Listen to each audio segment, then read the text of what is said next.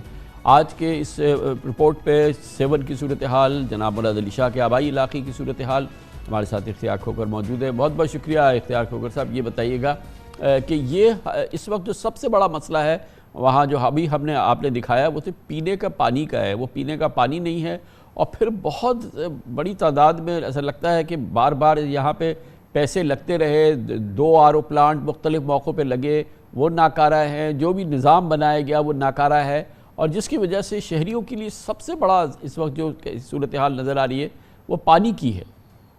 جی خان صاحب, پانی بہت بڑا مسئلہ ہے, نہ صرف سیون شہر لیکن اس پورے علاقے میں جتنے گاؤں ہیں, بستیاں ہیں, ان میں پانی نہیں ہے, کیونکہ پانی یہاں کا خراب ہو چکا ہے. زیر زمین جو پانی ہے وہ کڑوا ہے, اور منچر جھیل جہاں کی جو سب سے بڑی جھیل ہے اور ایشیا کی ایک بہت بڑی جھیل ہے, پاکستان کی میٹھے پانی کی سب سے بڑی جھیل ہے, وہ برباد ہو چکی ہے. تو اسی وجہ سے یہاں کا جو زیر زمین پانی ہے وہ بھی خراب ہو چکا ہے. تو لوگوں کو یعنی یہاں آپ اندازہ کریں سینکڑوں ہزاروں بستیاں ہیں جن کے پاس پانی نہیں ہے. یہ تو بہت بڑا مسئلہ ہے, لیکن اس کے علاوہ جو سب سے ایک اور بڑا مسئلہ ہے وہ ایجوکیشن کا ہے.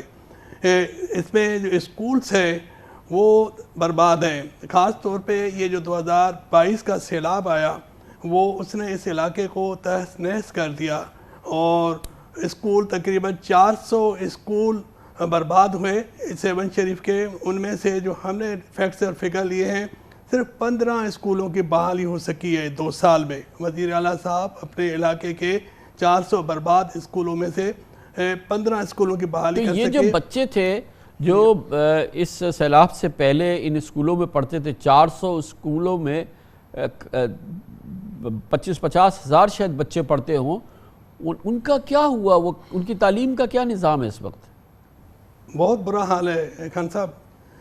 آپ ایسا اندازہ کریں تقریباً 60 سے 70% جو انرولمنٹ ہے وہ نہیں آتے, وہ لوگ اسکول میں بچے نہیں آتے. ایک اسکول میں ہم گئے جس کی انرولمنٹ 2000 تھی, انہوں نے بتایا کہ ہمارے پاس 100 بچے آتے ہیں. اور یہ جو اسکول ہم نے ایک دکھایا جو بوبک شہر ہے سیون کے باہر, اس کا ایک پرائمری اسکول ہے, ایک جھلک ہے ان اسکولوں کی بربادی کی. اس کے علاوہ جو دوسرا بڑا مسئلہ ہے گھروں کا ہے, تقریباً 40,000 لوگوں کے گھر برباد ہوئے اس علاقے میں سیلاب سے, اور سندھ حکومت صرف 700 افراد کو شت سے سکی ہے. تو یہ وہ صورتحال ہے جس نے پورے علاقے میں ایک مایوسی کی لہر پیدا کر دی ہے. یہ بتائیں کہ گندے پانی کی نکاسی, سڑکوں, صفائی, اس کا کیا حال ہے؟ گندے پانی کی نکاسی کا بہت برا حال ہے, ڈرینیج کا حال ہے. پانی جو سیون شہر کا ہے, ان ٹریٹڈ سیوریج کا پانی دریائے سندھ میں پھینکا جاتا ہے. دریائے سندھ کا جو میٹھا پانی ہے اس کو خراب کیا جاتا ہے, اور سڑکوں کے اندر جو گلیوں کی حالت ہے وہ بہت بری ہے, بہت خراب ہے. پارک سارے تباہ ہو چکے ہیں سیون شہر کے, کوئی پارک نہیں.